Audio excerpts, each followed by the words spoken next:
All over the United States, homebrew clubs meet to make, drink, and talk about beer.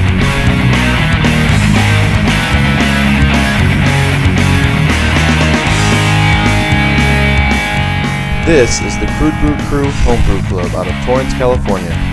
Welcome to our meeting.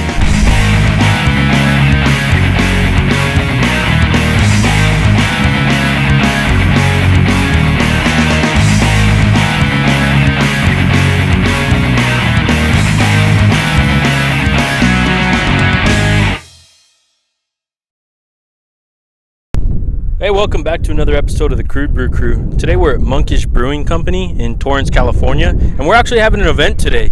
Today, thanks to Sophie's Place, a local restaurant, and one of our club members, part owner, he sponsored this event along with the Crude Brew Crew. We have a nice taster glass we'll show you later in the podcast. We have a bunch of people inside.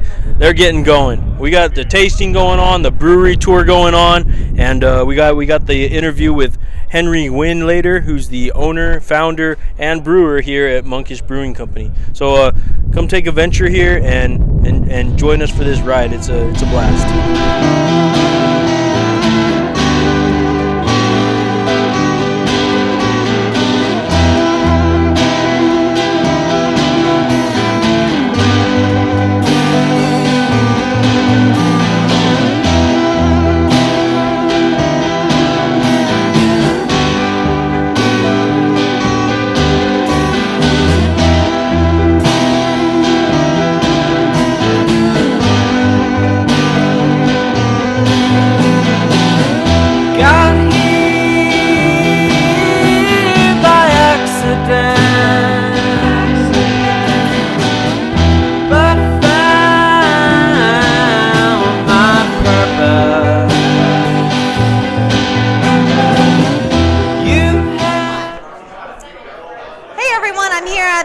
Crude Brew Crew's podcast taping at Monkish Brewery, and I have two fine gentlemen with me here today. Your name is?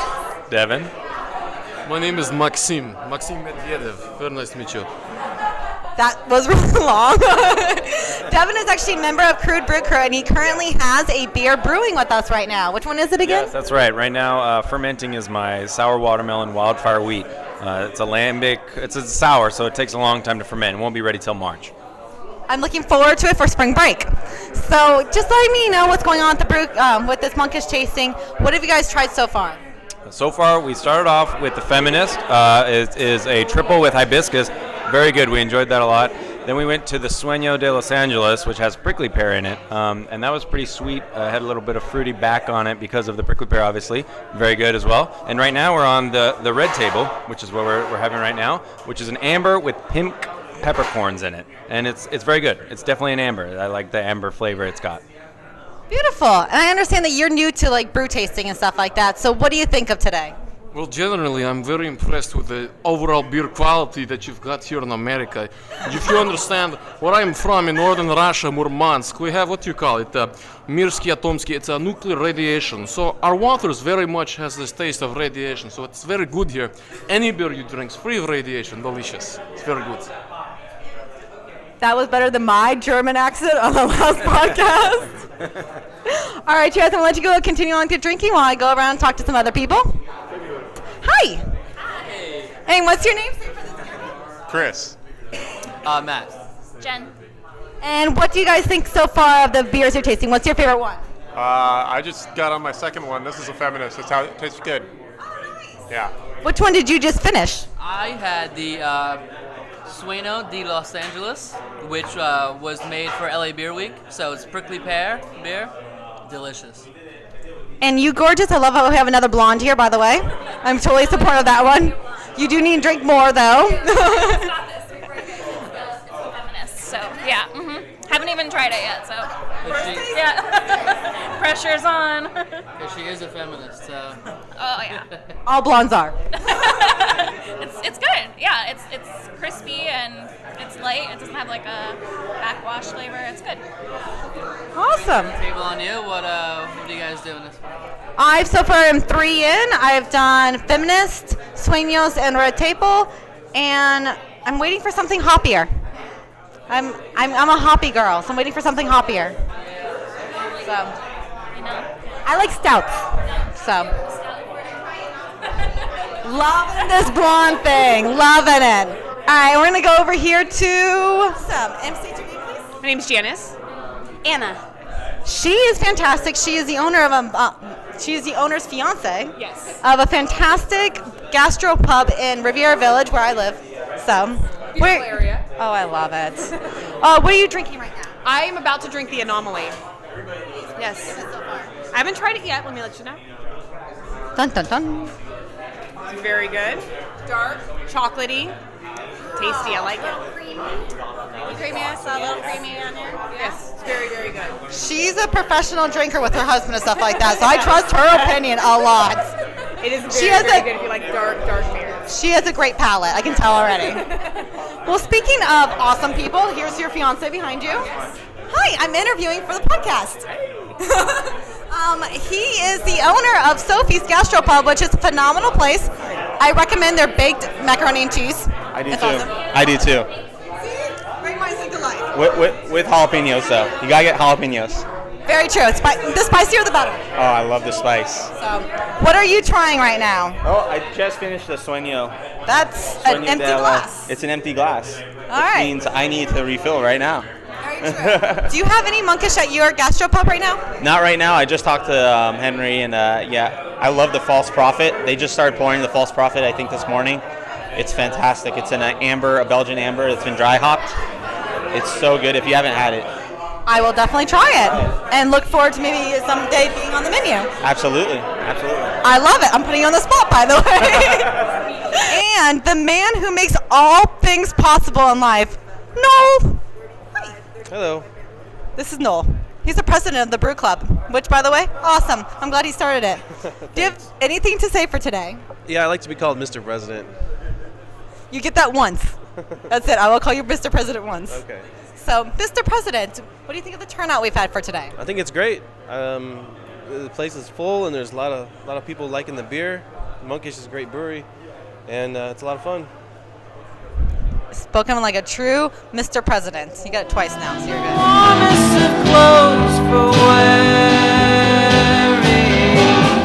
And your supper prayer sounds like a chorus. I will pull my weight, I will pull my weight, I will drive you into town. Well, welcome back to another episode of the Crude Brew Crew. Today we're in Torrance, California with one of the newer breweries over here called Monkish Brewing. Today we have the owner and brewer, Henry Nguyen. And tell us a little about your brewery. How big is your brewery? We have a 15-barrel brew house with 15-barrel fermenters and also 30 fermenters that we got in recently. Okay, and we've been taking a little tour today. I'm sure you might have seen earlier in the video. And beyond impressed, you know, we do a lot of homebrew on this podcast, and I would love to have most of this in my garage. Very impressed. I'm drinking the Anomaly right now. Can you tell me a little about this dark beer I'm drinking? All right, it's a Belgian Strong Dark. ABV comes in at 8.5%. It's made with quite a bit of oats and wheat, lends it a nice creamy mouthfeel. So it's still dry. Because of the dryness, kind of want to give better mouthfeel to it. You get burnt sugar, caramel, toffee, some vanilla coming through, and as it warms up, a lot of dark stone fruits come through. How did you get your recipes? Different ways. Okay. Sometimes it's a beer like Feminist, which is our triple with hibiscus. That was more of a theme beer. I wanted a strong beer that had a little pink tinge. So I built a recipe trying to get me where I wanted to go. And then some beers more of a taste profile. Sometimes I hear about a beer that people have had that I've never had. And so I kind of think about it and I just try to put a recipe together to get something remotely to where I'm thinking. And one beer, Sueño, that was a beer I did for LA Beer Week. I actually had a dream about the recipe, woke up and brewed it. So. Oh, you're my type of man. And I'm sorry. We actually had a couple people write in, because I'm about to ask a question. One of them was the question is, how did you come up with Monkish? And you know, they were sarcastically asking, did you used to be a monk? Yeah, so Story is I have a PhD in theology. I got my PhD when I was I studied over to Scotland. There I was drinking lots of beer and whiskey, but then I got kind of tired of drinking beer, just drinking so much beer. And so some people got me into drinking Belgian beers. Never really drank Belgian beers. And so drinking Belgian beer really opened my eyes to beer again and helped me appreciate beer in a different way. And then when I came back with this PhD, I was teaching, and I've been trying to find a full-time teaching job for about 5-6 years. It just wouldn't work out because the economy, schools weren't hiring anymore. So after 5 years teaching part-time and also home brewing, decided to open up a brewery. And so with my theology background, teaching on that subject, my wife and I have been in and out of church for years, and so and also because we make only Belgian beers. Belgian beer history, monks have become very important, and so we decided to name it something along that line. Okay, very cool. I like it a lot. The name, the beers, everything's great here. Your hospitality here while our group came in today was great. Not only does the Belgium thing that you're doing stand out over here in Southern California, LA, but I'd say over the nation. Craft beer's been growing, I believe 9 to 10% a year, and maybe by now more than that. I think we have 1,000 new breweries in the nation as of last year. But anyways, most of them are doing their American IPAs and their stouts, and everything's kind of standard in the sense that they're all sticking together, and you kind of went out the loop, you're standing out, and from all the locals I know around here, they've been enjoying this place. Yeah, it's the only, as a home brewer, it's the only thing I brewed Belgian beers. Never brewed anything else. I brewed one porter for a friend, and then I think 1 year he asked me for another porter. I decided to use Belgian yeast. It was just, that's all I brew, and it's kind of what I also only drink. Okay. Have you tried to branch out at all and go to different directions and stuff? And Hoppy beers sell. yeah. So we always try to keep a hoppy beer on. But so we have a beer called Portois. It's not too far off from False Prophet, what you guys are drinking, which is our new hoppy beer. Portois in French means for you. The reason why I call it for you, it's a lot of customers come in, where's the IPA? What's the hoppiest thing you had? At this point, we didn't have anything hoppy. So I decided to make a beer then to satisfy people, but I was going to do it my way, and I only use European hops. So I dried hopped it with Styrian Goldings. So it's very earthy, floral, subtle grassiness, and it just drinks differently from all the American hops. So that's why I call it for you. Basically, it's my middle finger to all the people coming in and saying, I only drink hoppy beers, but your beers are okay. Oh, American way of doing things. And the False Prophet, I was actually about to bring that up next because that was the one I was drinking before this, and it was really, really good. I'm only a couple years into the homebrew and craft beer scene, and I'm really into IPAs and stouts. So obviously, I'm going to ask you about bitter beers and stuff. Sure. Belgian beers is something that I'm starting to get into more and more. I brewed a Belgian Golden Strong Ale myself, and I was wondering when I was tasting that beer if there is any Belgian beers that are hoppy like that, or is this kind of a hybrid of the Belgian and the American beers that you're trying to make yourself?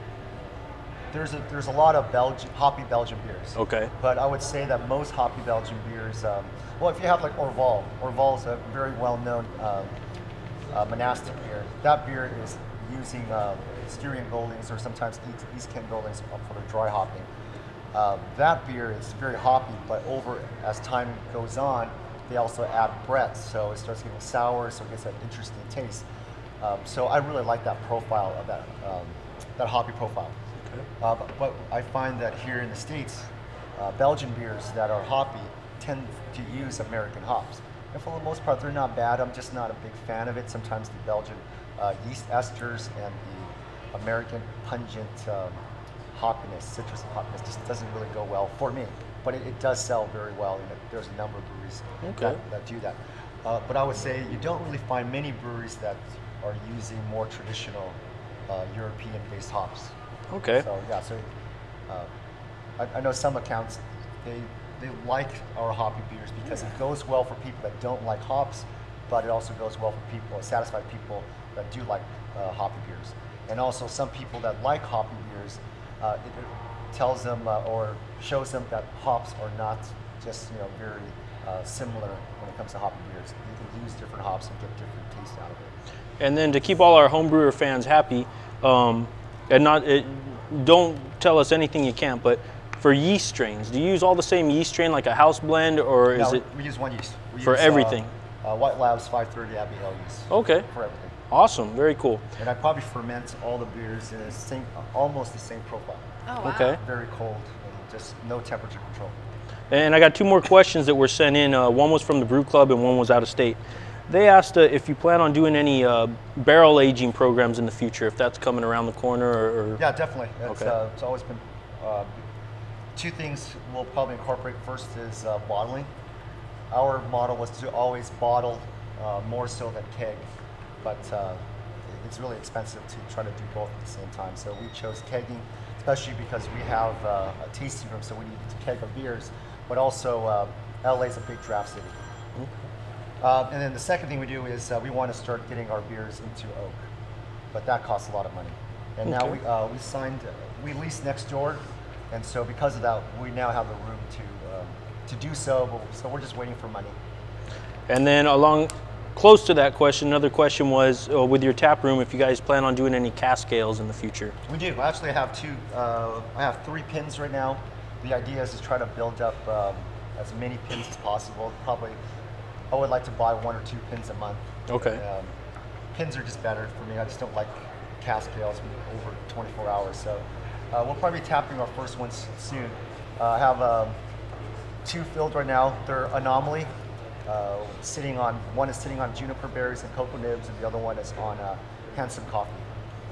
And I have one more question, and then after that, we're gonna actually open it up to the crowd we have today, and they're gonna have some feedback too. How many beers do you have on the lineup right now? Maybe not today, but just in general across Monkish. Yeah, we've made 11 beers in 8 months. Wow. And I would like to see that we could always add a new beer every 6 to 8 weeks. Okay. So keep coming into the tap room, and you never know what you're gonna get. Yeah, I get bored brewing the same thing over and over. Okay. So you own a brewery, you can do whatever you want. Yeah. No, that's good. Good for you, man. I have a question for you. Oh, sure. Where do you get your inspiration? Like, what other breweries are you interested in stuff like that? Like, where do you like to go and stuff like that for drinking? Besides your own, of course. Okay. So. Well, of course, I drink a lot of Belgian beers, but let's see. I definitely drink a lot of local beers.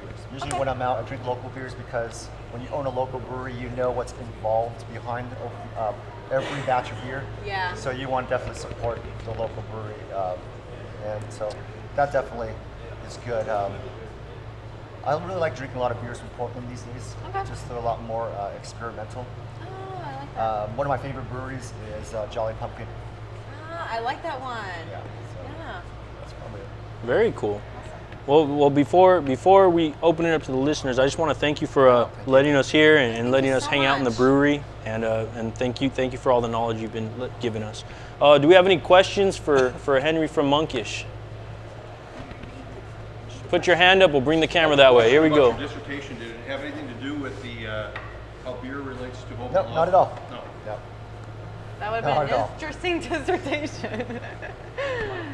Any other questions? All right. Do you drink sour beers, and do you ever plan on making a sour?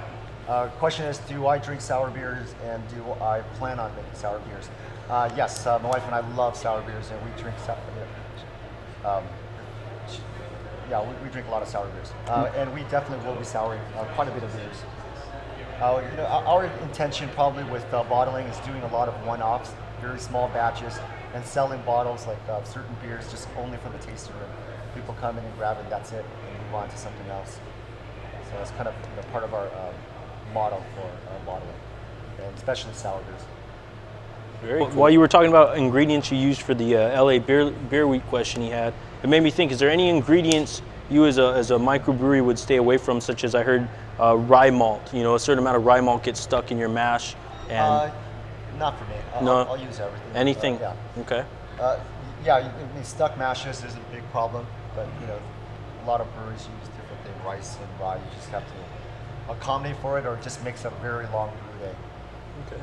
So. And one more question, since we're on the Belgian strains and everything here. Do you use the Belgium syrup I think we call it D2 or other things like that. Yeah, I use dark candy sugar. Yeah. One you find in the homebrew shop. I only use D and D2, and I play with it a certain way. I don't use any of the clear stuff. For clear stuff, I'm using cane sugar. I've always used cane sugar, but I've been moving towards using a lot more dextrose, which is corn sugar. Very cool. No problem. You use hibiscus, I think, in some flowers. Yeah. You ask whether I use flowers like hibiscus. We use a lot of flowers here. We use chamomile, rose hips, hibiscus, lots of hibiscus we use here, elderflower, and some other ones. And I got a lot more like yarrow I want to add it to, getting some rose petals. So we use a lot of it. Is that more for aroma or flavor or both? Color, aroma, and flavor. Oh wow, okay. So I guess Jared's going to ask, when do I add it? It depends on what I'm looking for. If I'm looking for color, I'll, like we had a beer that I made for summer called Floraison, and that was a dry flowered saison. And so what I did with that was I wanted color from the beer. So I put about 7 pounds of hibiscus and 7 pounds of chamomile in the fermenter towards the end of fermentation, and that picks up all the color. A beer like Feminist, I use 15 pounds of hibiscus. That's one of these sacks full of hibiscus, actually a bigger sack than that. Oh, wow. And I add that at flame out. Most of the time I add everything towards flame out. It's also more sanitary, less risk of infection. And so I add it right when I turn off the flame after boiling and just add it in. But with Feminist, I add 15 pounds of it for a 15 barrel batch, and I barely get any color. And that's what I wanted. I wanted all flavor and just a little peak tinge to it. And that's why also when you drink Feminist, you get like this, like a tart grapefruit lemonade finish to it. Very cool. David! Hey, Perez is here. How you doing? Really? Free wine. Really? We're looking, does anyone else have any more questions for Henry? Yeah, ask anything. There's nothing I probably won't answer. I think I heard someone earlier ask about why Torrance, why this city? Oh, good Something question. of that nature. Yeah. Yeah, I don't know. It just happened that way. Did you Okay. go around here? I did. We grew up in Gardena, went to Gardena High. Oh, okay. My wife and I met at Gardena High, which is just not too far away from Love story. Torrance. When you open up a brewery, you look. One thing's a potential, or people dreaming about it. They don't do is like you have to really know the city well. So you have to go read the municipal code. So every property is zoned for a particular use, and there's approved uses. Because since Prohibition, not many breweries have opened. So when they were writing all these city municipal codes, most of them don't say breweries as an approved use. If it's not an approved use, you need a special hearing with the city and ask them for that. So there was a guy that's opening a brewery not too far away from here. He tried to open a brewery in Hermosa Beach, and it took him about a year going back and forth with the city and all these hearings, and they denied him because it's approved use that you can basically make like jet fuel, whatever like that, but you can't make, you just, with a brewery, they never thought of adding it in. So Torrance has that as approved use. There's a number of cities in the area that have that. Torrance in general is somewhat of a business-friendly city, but at the same time, not Some so things friendly. yes, some things no. Yeah. And also the process for us getting a tasting room was much more affordable for like a conditional use permit to sell beer on site. That permit wasn't too expensive, and also it only took me 2 months to get that hearing. Versus like if I went across the street, unincorporated LA County, that would have been about a year-long process for a hearing, and about almost 3 times as much money I would have paid for that. So we can say in addition to them being business friendly, they expedited your request so that you can open and get done, right? Yeah. Okay. I think so, and Strand was open. I was talking to them, and it's a very big city because they went through and really paved the way. That's why there's 2 other breweries opening up here, and Torrance opening up. That was actually my next question. If the rumors were true, I hear it's Smog City Brewing and Dudes. Smog City will just be about 200 yards away. Okay. And then Dudes will probably be maybe about 500 yards away. I'm sorry, Dudes? Dudes Brewing. The Dudes. Oh, Yeah. I love. And then we also have Strand, who's been here a while. Yeah, so Strand's on the other side of Torrance. okay. Very cool. Question. I had a question. How do you treat your water? Do I treat my water? The only thing we do with our Torrance water is we carbon filter. I use those big blue, 20-inch ones, 5-micron filter, and then I go to 2 carbon blocks just to get rid of chlorines and chloramines. That's it. Oh, we just got a couple minutes left. Is there any last questions before we wrap it up here with Henry at Monkish? All right, make sure you guys go keep those glasses filled, and thanks for coming out today. And we always end our show, we always tell the viewers to keep drinking great beer, and if you could help me end it that way, it'd be great to hear from you.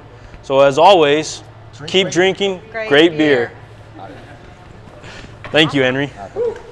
I'm eating some spent grain pretzels that we have a whole bunch of them that Noel Hawkins made over at Sophie's place.